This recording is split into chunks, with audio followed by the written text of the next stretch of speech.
Original Latiraj কচুর বীজ ফুল পোয়া চারা লতিরাজ বাড়ি এক চাষ পদ্ধতি। প্রিয় দর্শক, আপনারা দেখতে পাচ্ছেন আসাদ এগ্রো ইউটিউব চ্যানেল এর লতিরাজ কচুর বীজ। কথায় আছে ভালো বীজ ভালো ফসল।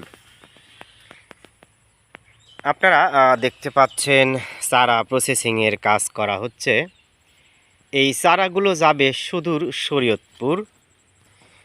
রেজাউল করিম নামে এক ভাই আমাদের কাছে ৩২০০ চারার অর্ডার করেছে। আমরা এই চারাগুলোর পাতা কাটছি, আপনারা দেখতে পাচ্ছেন। সুস্থ সবল সবুজ বীজ। এ সময় বাড়ি লতিরাজ কচু এক চাষ করলে মোটামুটি ৩৫ দিনেই ফলন চলে আসে, যদি সঠিক সময় সঠিক যত্ন নিতে পারেন। প্রিয় দর্শক, যত্নে মিলায় রত্ন, তর্ক বহুদূর। আপনারা দেখতে পাচ্ছেন চারার পাতা কাটা হচ্ছে একটা নির্দিষ্ট অংশ রেখে।